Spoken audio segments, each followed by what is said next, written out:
Assalamualaikum warahmatullahi taala wabarakatuh. Berjumpa kembali jemaah sekalian dan para pemirsa yang menyaksikan channel YouTube Buya Pasaman Timur dalam makom Majelis Zikir Ma'rifatullah dengan saya Khalifah Sati Haji Muhammad Suhadi Al-Walidin. Di tengah-tengah kita sudah hadir guru mursyid kita Syekh Nur Muhammad Buya Irwan Maulana Al-Khalidi dalam rangkaian acara Mujakarah dalam menimba ilmu, amal, dan ibadah. Pada kesempatan kali ini saya akan mengajukan atau ingin membahas mengenai surat Al-Fatihah yang nanti akan kita lihat bagaimana penjabarannya dari guru mursyid kita. Sebenarnya Al-Fatihah itu apa? Assalamualaikum warahmatullahi wabarakatuh ya. Waalaikumsalam warahmatullahi wabarakatuh. Alhamdulillah sehat Bu ya. Insyaallah. Jadi dalam kesempatan kali ini Bu ya, saya ingin mempertanyakan mengenai Al-Fatihah, karena Fatihah kadang ada di dalam doa, ada di dalam sholat, ada juga di dalam suatu pertemuan ketika seorang ingin mengajak jemaah untuk mengawali sebuah pertemuan. Yang ingin saya pertanyakan, hakikatnya Al-Fatihah itu apa sebenarnya Bu ya? Dan seperti apa penjelasannya? Mohon petunjuknya Bu ya. Insyaallah. Bismillahirrahmanirrahim. Memang sekarang ini apapunlah hajat kita itu dianjurkan Rasulullah, bahkan diwajibkan untuk membaca Al-Fatihah. Persoalannya sekarang yang perlu dikaji, kita mengkhawatirkan Al-Fatihah ini dijadikan syarat untuk membaca doa. Jadi seolah-olah tidak afdol tidak baca Al-Fatihah. Padahal kalau kita tahu bahwasannya Al-Fatihah itu bukanlah surat 7 ayat, tetapi mengandung makna sebagai umul Al-Quran yang mengandung 114 surat. Berarti karomahnya sudah luar biasa. Subhanallah. Tapi apakah sudah paham seorang alim, seorang boleh dikatakan khotib ya, imam, tentang apa sebetulnya Al-Fatihah itu? Nah, kalau di dalam acara haul atau tawasulan, seorang khotib pasti menyebut Al-Fatihah. Tapi Betul. dalam sholat itu tidak boleh. Tidak boleh dikatakan Al-Fatihah, Bismillah, itu enggak boleh. Nah, kembali kepada peninjauan kapasitas ilmu yang membaca tadi. Apakah Al-Fatihah ini masih berpotensi pengetahuan ayat? Ya. Atau sudah qauliyah? Atau sudah bermunajat? Atau sudah bermakrifat? Dan arti Al-Fatihah itu apa? Kenapa dia bisa memikul beban 30 juz? Ini peninjauannya harus matang di sini. Begitu, Khalifah. Lalu mengenai adanya di situ Al-Fatihah kan 7 ayat Bu ya. Betul. Sudah pasti itu ada makna kenapa dia harus 7 ayat. Lalu kaitan Al-Fatihah di sini yang saya maksud kaitannya dengan untuk munajat itu Bu ya. Katakanlah dalam sholat, munajat di dalam sholat. Nah, ini arahnya kemana Bu ya? Lebih speknya lagi Bu ya, lebih spesifikasinya. Mohon petunjuk. Iya. Ayat itu potensinya kan ada. Ada potensinya secara dilihat dari sisi ikhra. Suratul ayatul minal kitab. Kalau potensi kitab qiraat dibaca, hanya dibaca. Qiraahnya arti. Tapi kalau potensinya sudah qauliyah, itu harus mengandung munajat atau hakikat. Gitu. Apalagi sudah menjadi munajat, yang mana ada kandungan ma'rifat. Iya. Surat Al-Fatihah ini sering disebut dengan asbabun qauli, asbabun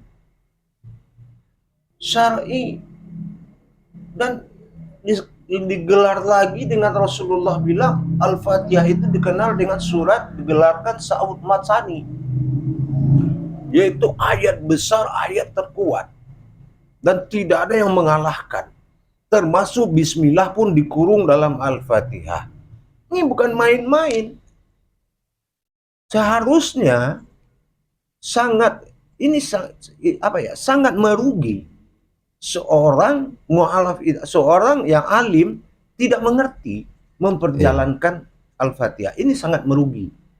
So, di dalam Al-Fatihah itu ya, diawali Bismillahirrahmanirrahim, Alhamdulillahirrabbilalamin, Ar-Rahman, di situ ada Ar-Rahim. Samakah pengertian Ar-Rahman Ar-Rahim di ayat yang kedua ini, ketiga ini, dengan Bismillahirrahmanirrahim? Mohon petunjuk ya Bu ya. Nah, itu salah satu contoh pertanyaan ente tadi. Kalau ini dibaca dari sisi kauliyah surat, Ya. berarti sama dong. Iya ya. Pasti sama. Dilihat dari sisi harfiah, dia akan sama. Sama. Tapi kalau kita tinjau dari judul, apa itu arti Al-Fatihah? Ya. Al-Fatihah itu fungsinya, nanti saya sampaikan artinya. Sekarang fungsi. Ya. Ini fungsinya itu ada 3. Pertama, illa ruhi, menuju ruh. Yang kedua, illa arwahi, menuju arwah. Ruh ini artinya kehidupan atau orang hidup. Iya. Tidak hanya orang mati, orang hidup, orang syukuran, orang minta nikmat, orang minta selamat. Yang ketiga, illa hadrati, menuju ke aras, menuju kehormatan sebuah ulama, wali Allah, para habaib, para syekh, para mursyid yang meninggal atau yang masih hidup, dikatakan hadrati. Jadi kita harus tahu bahwasanya ini surat yang dikatakan Sa'ud Matsani. Sa'ud Matsani itu kata-kata atau kalam-kalam terkuatnya Allah, gitu. Jadi tadi dikatakan Fatihah itu menjadi umul kitab. Ini dasarnya apa Bu ya? Dikatakan dia bisa jadi umul kitab. Apa karena dia yang pertama, surat yang pertama, atau ada rahasia di balik Al-Fatihah itu sendiri sehingga dia menjadi umul kitab? Mohon petunjuk Bu ya. Saya akan kembali pegang kata-kata ente. Kalau dia surat pertama, ya, berarti dia surat terpendek dong. Iya. Hah? Iya, seharusnya. Maka halaman 1 itu tidak ada. Di Al-Quran syahadah itu tidak ada halaman 1. Karena kalau dia kurung menjadi halaman, ya, atau ayat pertama, dia termasuk surat pendek. Padahal dia umul Al-Quran. Nggak bisa dia digolongkan seperti itu. Oh begitu ya. Nanti surat An-Nas, surat Ikhlas. Nah, bukan seperti itu. Jadi meninjau surat Al-Fatihah itu harus dari sisi ilmu pengetahuan. Contoh, kita dipanggil untuk illa arwahi. Iya. Ini makomnya bagaimana cara menjalankan. Ya itu penting tuh Bu ya. Betul. Iya. Terus kita ada seorang orang minta tolong, diselamatkan kehidupan yang lagi susah segala macam. Iya. Dimunajatkan kepada, berarti ila ruhi. hidup kehidupan seseorang. Iya. Ada yang meninggal, ila arwahi. Iya. Dan ada yang ingin mempersembahkan kepada nabi, rasul-rasul, ila hadrati. Iya. Bagaimana cara menjalankan kalau memang ini Al-Fatihah? Tapi kalau di sisi ini, pandangan daripada harfiah tadi, seperti jatuhnya kepada ayat, suratul ayatul minal Iya. kitab. Memang ini suatu perjudian yang tidak jelas. Oh begitu ya. Hanya pembacaan yang tidak bermakna.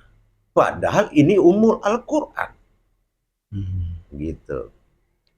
Lalu ada sering dan mungkin sering saya ikuti atau menghadiri acara seperti menyampaikan doa untuk arwah gitu ya. Yang menjadi kaji saya, walaupun saya nggak sempat bicara, itu ketika Imam Khotib menyampaikan atau memanggil Al-Fatihah. Nah, tapi Al-Fatihah ini dibaca 8 ayat. Maksud 8 ayat begini Bu ya. Biasanya seorang tuh menyampaikan ilah hadrati, lalu Al-Fatihah kata si khotib nih. Dan jemaah menjawab auzubillahi minasyaitonirrajim bismillah. Kalau menurut saya jadi Fatihah dipanggil kenapa ada au juga, dan itu sering berulang-ulang. Pertanyaannya, apakah ini bisa berdampak atau berpengaruh dengan doa yang dipanjatkan atau penyampaian Fatihah itu sendiri? Mohon petunjuknya. Iya, makanya saya bilang tadi, kalau dilihat dari sisi harfiah, ayat Al-Fatihah itu 7. Tapi kalau dilihat dari sisi hakikatnya, Ya. itu kalam auzubillahi minasyaitonirrajim itu adalah ayat syarat. Ya, itu ada termasuk sebuah doa. Tidak digolongkan dia sebuah ayat. Makanya boleh dimasukkan, boleh tidak. Tapi kalau dilihat secara versi ayat, Iya. memang tidak boleh. Begitu. Nah, gitu. Jadi Memang tidak boleh. kalau saya memahami seperti itu, ini tinjauannya lebih kemana nih Bu ya? Kalau boleh bertanya, apakah ilmu, apakah ayat, apakah surat, apa kemana kalau pertanyaan seperti itu Bu ya? Jadi begini, makanya saya bilang tadi, ini kodrat ayat itu seorang khotib faham apa tidak? Iya. Apa itu Al-Fatihah? Iya. Kenapa Al-Fatihah itu disebut dengan 7 ayat? Apa memang dasar ayatnya 7? Atau ada makna lain terkandung di balik itu? Iya. Contoh 6.666. Orang mengatakan itu ayat. Setelah dihitung satu-satu tidak cukup segitu. Iya. Tapi tetap diakui ada bahasa itu. Betul. Nah, itu adalah suatu pertanda bahwasan asal daripada ayat itu adalah wahyu. Iya, iya. Ini wahyu. Jadi Al-Fatihah itu adalah saud matsaninya. Asbabun saud matsani. Jadi dia adalah suatu ayat besar yang mungkin tidak mampu kalau dari surat kita telaah dia tidak akan mampu. Kenapa? Kita baca surat dikirim ke arwah, ini salah pemahaman. Oh begitu. Teriak-teriak ngirim ke arwah surat nggak bakal bisa. Iya, iya. Tapi makna hakikat di balik surat itu, wahyu Al-Quran itu yang dipikul oleh 7 masa tadi, itu akan sampai asal kita tahu Al-Fatihah itu apa. Gitu. Jadi di sini yang lebih berfungsi dan berdampak itu ketika seseorang itu memahami hakikat dari Fatihah itu sendiri Bu ya. Ya. Bukan hanya batasan surat kalau gitu ya. Oh, insyaallah. Lalu saya memahami Al-Fatihah ini adalah betul dia umul dari sebuah Al-Quran.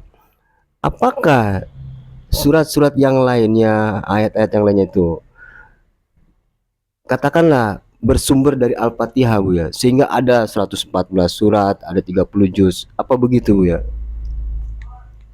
Nah, itulah tadi. Sesuatu yang harus dipelajari tapi tidak mau belajar. Ini akibatnya. Insya Allah. bermain-main di atas hakikat Allah dan Muhammad, yaitu Al-Quran. Disinilah keputusannya. Al-Fatihah ini adalah keputusan dari hakikat Allah dan Muhammad. Itulah Al-Quran. Iya, iya. Ya. Jadi sebelum saya buka Al-Fatihah itu apa, insya Allah. Tapi kita harus berwawasan dulu ya. Iya, Jangan menerima ilmu tanpa wawasan. insya Allah. Kalau umpamanya nanti wawasan ini sudah membuat kita takluk, barulah kita menerima ilmunya. Nah, kita lihat sekarang perdebatan-perdebatan yang sampai dihadiri oleh setan dan iblis, sehingga mempertanyakan baca aja Al-Fatihah itu sah. Itu perintah iblis. Bukan perintah Allah. Bukan perintah Rasulullah. Kalau perintah Rasulullah apa? Baca dan imani. Atau belajar. Iqra. Bacalah, pelajarilah, imanilah, ketahuilah, lihatlah, rasakanlah. Banyak panggilan makna Iqra. Dari Iqra menjadi qara atau baca. Tapi dalil baca kan banyak. Ada bacaan hakikat.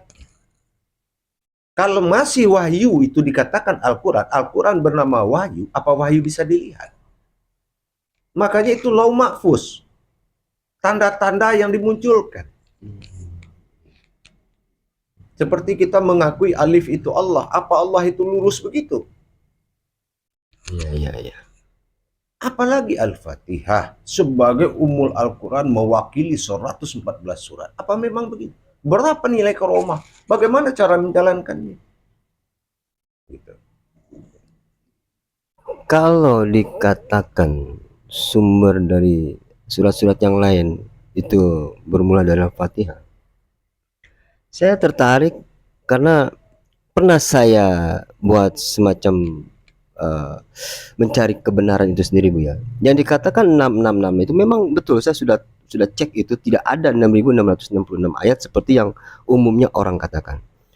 Mungkin para pemirsa atau jemaah yang menyaksikan channel YouTube Buya Pasaman Timur ini dalam makom Majelis Zikir Marifatullah bisa dicek dan bisa ditotal dari di Al-Quran itu sebenarnya benar nggak 6666 itu ayat Al-Quran. Karena saya sudah pernah melakukan itu. Nah, ini pertanyaan saya. Kalau hanya 642 sekian, Bu ya, itu sisanya kemana itu, Bu ya? Nah, apa masih ada di Al-Fatihah atau bagaimana? Ini agak tertarik saya mendalam ini. 6.666 atau 666 itu bukan jumlah surat atau jumlah ayat. Oh begitu. 6 itu adalah kelipatan dari 6 masa pada timur, barat, selatan, dan utara. Makanya Ka'bah itu segi 4. Itu pembacaan tidak benar. Oh. Kalau mencari boleh dicari seperti itu, cuma ada ayat yang tersurat dan tersirat. Sisanya tersirat. Kalau tidak ketemu 6.666 ayat. Kemana tersiratnya? Hitung mim ha mim dal nama Muhammad. Mim ayat huruf keberapa, cari surat keberapa. Cari suratnya. Ha huruf keberapa, dan hijaiyah, cari suratnya. Total. Maka dia akan lengkap menjadi 6.666 ayat. Mim ha mim dal. Nah, ini yang tersirat berupa wahyu yang turun kepada dirinya Rasulullah. Oh begitu. Jadi rumusnya mencarinya dari kata Muhammad itu ya. Kata Muhammad. Nah, itulah. Makanya dihimpun kepada umul Al-Quran, induknya. Apa induk Al-Quran ini? Sekarang saya terangkan, insya Allah. Dari hukum hijaiyah kita tilik dulu bahwasan Al-Fatihah, ya, Al-Fatihah itu alif lam fa, ha, ya. Di sini sudah paham kita dari hukum hijaiyahnya, yaitu mendirikan alam, fa, batin, ha, dan zatnya Allah, atau mendirikan sifat dan zatnya Allah. Ini adalah perjalanan alam sifat dan zatnya Allah. Al-Fatihah. Ha itu aras atau zatnya Allah. Sementara fa itu adalah batin atau sifat. Sementara al inti sir, sir. Jadi Allah mendatangi dengan rahasianya menuju alam zat dan sifatnya dalam rangka hajat yang diminta. Oh, subhanallah. Kenapa jumlahnya 7? Bukan 7 ayat. Karena dia di dalam kitab dinamakan 7 ayat. Ya. Sebetulnya semua jumlah sifat Allah adalah 7. Umulnya, kitabnya, suratnya itu. Contoh apa? Semua selain dari Allah jumlahnya 7. Termasuk sifat Allah 7. Sifat Allah pada diri. Sama basar kalam, kayak kodrat, iradat, ilmu. Iya. Sifat Betul. Allah pada jasad. Kulit, daging, urat, tulang, hati, jantung, dan otak. Sifat Allah pada alam. Air, api, angin, tanah, bulan, bintang, matahari. Ya, ya. Semua itu sifat 7. Kitabnya Al-Fatihah. Oh, kok semuanya, Bu ya? Iya. 7 itu hijriahnya 19. Ya. Betul, jam Betul. 7, jam Jam 19. 19. Berarti 1 dan 9, awal dunia dan akhir dunia. Kitabnya Al-Fatihah, arasnya Al-Fatihah. Itu terbuat dari batin Allah. Ada yang zahir, ada yang batin. Itu terbuat dari sirnya Allah. Itulah Al-Fatihah. Jadi orang yang memiliki ilmu harus paham dengan Al-Quran, membaca dan melihat. Gitu. Jangan hanya membaca. Contoh kita sholat. Iya. Bismillahirrahmanirrahim. Berarti Al-Fatihahnya ini Fatihatun Nasun. Al-Fatihah pada diri. Mana kebangkitan Allah yang dikatakan sir, bangkit dalam melalui batin menuju zat dan sifat. Bersifat Allah dalam zat di atas zatnya untuk melakukan hajat manusia. Itulah kekuatan Al-Fatihah. Subhanallah. Tapi ingat, di situ kita dituntut memiliki ilmu rububiyah. Melihat apa yang dibaca. Ini sudah naik tingkat surat ayatnya menjadi kauliyah. Kalau kauliyah itu sudah meningkat kepada munajat dan ma'rifat. Kalau ayat sudah naik derajatnya, pengetahuannya menjadi bukan ayat lagi, tapi sudah kaulinya atau kauliyah, maka hidup hakikat dan dilihat oleh ma'rifat. Baru bisa kita tahu kekuatan Al-Fatihah itu. Jadi saya memahaminya, Fatihah pada sholat rupanya itu bersifatnya kauni ya, kaunia ya berarti apa? Fatihatun nafsun ya kalau gitu, Fatihatun nafsun. Jadi itu harus terlihat dan apa katanya dibaca dan disaksikan mungkin ya Bu ya, lebih jelas. Ya benar. Fatihatun nafsun. Fatihatun nafsun ya, Fatihatun nafsun. Nah, ini di dalam Fatihah itu Bu ya. Kalaulah itu dikatakan Al-Fatihah itu tadi dari sisi ilmu itu berarti Bu yang tadi Bu ya sampaikan itu ya.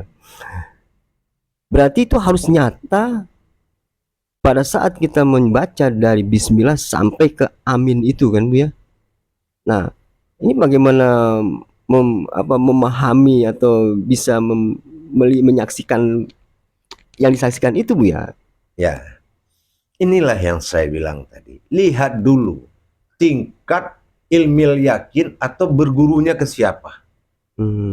Karena makom ilmu tidak sembarangan mampir di guru. Oh begitu. Lihat dulu potensi guru.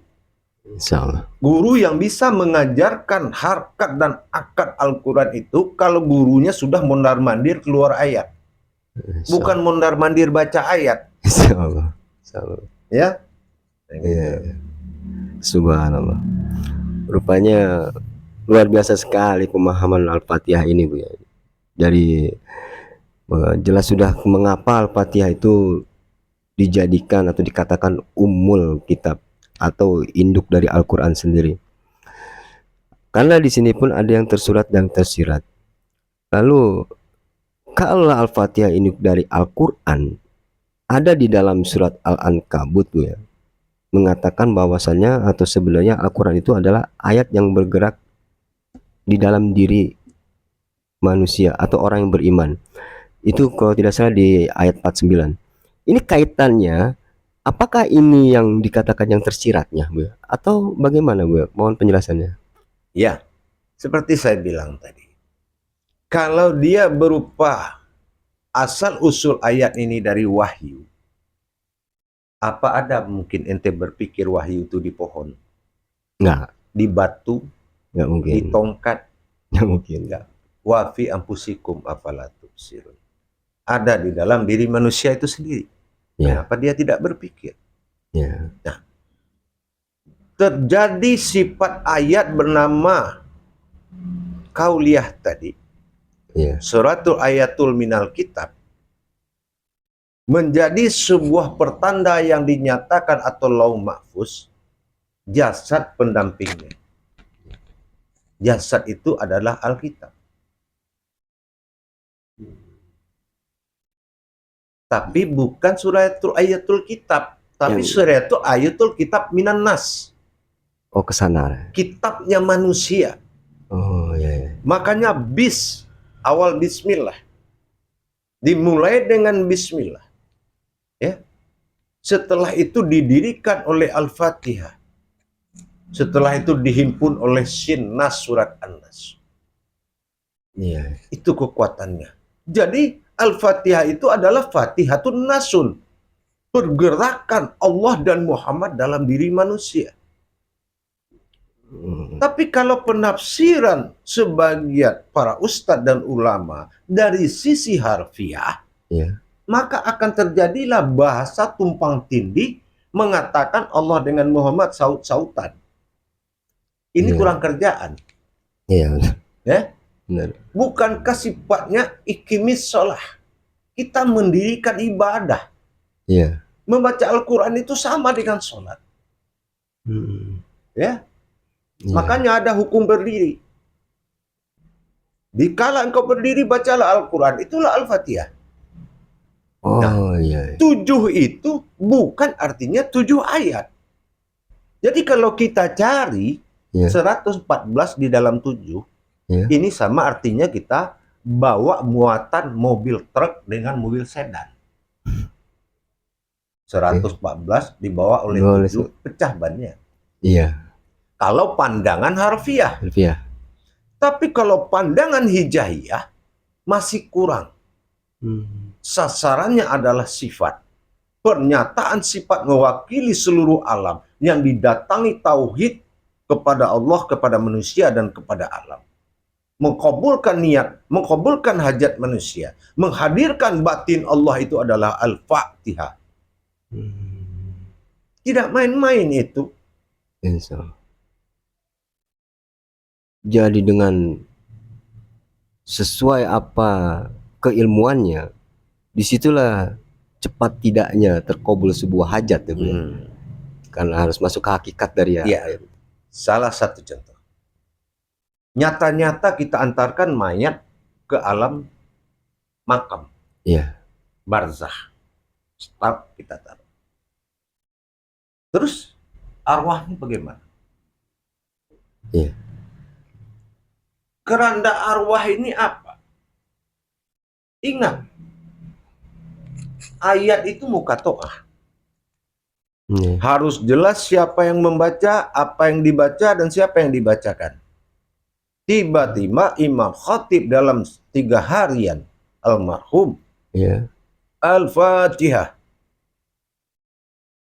Ini yang mengusung rohani kembali kepada Rabbani siapa? Bagaimana mengusungnya dengan Al-Fatihah? Kalau memang Al-Fatihah itu umul Al-Quran, Al-Quran itu adalah hakikat Allah dan Muhammad. Wahyu asalnya. Iya. Apa bisa dibaca dengan mulut? Boleh kalau dijamaahkan, tapi yang satu orang ilmunya lebih harus dalam pandangan di situ. Mengusung tadi. Makanya karomah Al-Fatihah itu melebihi segala karomah-karomah ayat. Dialah yang memikul 114 surat itu. Iya. Tapi dalam hukum sifat. Air ada, semua ada, manusia ada, semua. Gerakan hubungan tauhid antara Allah dengan Muhammad dan alam itu adalah Al-Fatihah. Al itu alam, fa itu batin, ha itu adalah zatnya. Batin dinamakan sifat. Al-sir, alif lam sir, rahasia Allah. Begitu rahasia Allah datang kepada zat dan sifat, datang kepada rohani dan jasad, datang kepada doa dan hajat, maka mabrurlah. Tapi rububiyahnya siapa yang menjalankan? Apakah seorang khotib sudah paham? Iya, benar, Bu. Terpikir juga oleh saya. Yang kasihan si arwahnya, Bu, ya. Nggak kemana-mana akhirnya. Iya. Masya Allah. Jadi akhirnya saya pahami bahwasannya Ummul Quran itu adalah Fatihah, karena Quran itu hakikat Allah, Muhammad, dan alam, ya. Jadi di sini juga tauhid itu terjadi antara Allah, alam ini, dan umat, kalau gitu, ya. Tajaliullah, Tajaliullah istilahnya, insyaallah. bertajalinya Allah kepada sifatnya. Iya. Karena adanya zat mewakili diri dan sifat mewakili Allah dalam diri. Iya. Jadi insyaallah. bersifatnya Allah pada diri. Nah, inilah Al-Fatihah. Al itu alam lip, alif alam, lam alif, atau alam sir. Sir datang melalui batin, fa, D itu adalah sifat, ha itu adalah zat. Ha, ya. Iya. Begitu Allah datang dengan undangan, innallaha wa fil karami Al-Fatihah, maka kita harus menyaksikan kedatangan Allah membawa dan menyelamatkan hajat atau arwah. Maka Insyaallah. dikatakan tiga hanya fungsinya. Illa ruhi, illa arwah, illa hadrati. Tidak boleh lain dari itu. Insyaallah. Illa ruhi, Illa ruhi. kepada kehidupan. Iya. Illa arwahi, kepada yang sudah tidak hidup. Illa hadrati, kepada junjungan. Apakah Nabi, Rasulullah, para malaikat, dan para siapa yang dimuliakan Allah, para sahabat Nabi. Jadi kesana rupanya. Begitu. Insyaallah. Ya. Aduh, ini sebenarnya masih ingin lebih banyak lagi paham nih, Be. Cuman ini tim kreatornya minta sekian waktunya aja kan. Subhanallah. Tapi bagi para jemaah dan pemirsa yang menyaksikan channel YouTube ini, apabila memang masih ingin menambah atau memahami lebih jauh lagi, bisa hadir atau datang ke Majelis Zikir Marifatullah di Jalan Muara Bahari 2, RT 10 RW 1 nomor 2, Kelurahan Sunter Agung, Kecamatan Tanjung Priok. Kembali ke guru kita. Sebelum kita tutup nih, Bu, ya. Ada biasa saya mohon kembali pesan dan nasihat Buya bagi saya dan juga jemaah dan pemirsa yang menyaksikan acara ini, Buya. Insyaallah nasihat saya kepada khusus terhadap pemuka agama, para ustadz dan para imam, para mubalik yang dipercaya dan dimuliakan Allah, haraplah mencari dan belajar lebih dalam lagi, mengetahui kenapa yang kita harapkan adalah keberkahan dari sebuah ayat. Amin. Keberkahan, rahmat datang dari Allah, syafaat datang dari Rasulullah, barokah datang dari wali Allah. Nah, terutama para ustadz, para imam, para kiai, semua belajarlah mencapai rububiyah, mendalami hakikat ayat, dan menyaksikan apa yang dibaca. Jangan sekali-kali membaca tanpa melihat. Itu aja pesan saya. Insyaallah, ya. Alhamdulillah. Demikianlah tadi jemaah dan para hadirin yang menyaksikan channel YouTube Buya Pasaman Timur dalam makom Majelis Zikir Marifatullah. Pesan dan nasihat guru mursyid kita yang tadi sudah beliau sampaikan. Semoga apa yang tadi dijelaskan dan dijabarkan mengenai surat Al-Fatihah dan nasihat menjadikan sebuah motivasi kita untuk kembali lebih bersemangat dalam beramal dan beribadah, terutama dalam mencapai atau mencari ilmu-ilmu Allah. Kiranya demikian dari saya. Saya Khalifah Sati Haji Muhammad Swadi Al-Waliyuddin. Mohon maaf bila ada kekurangan. Kurang lebihnya saya mohon maaf. Billahi taufik wal hidayah. Assalamualaikum warahmatullahi taala wabarakatuh. Waalaikumsalam warahmatullahi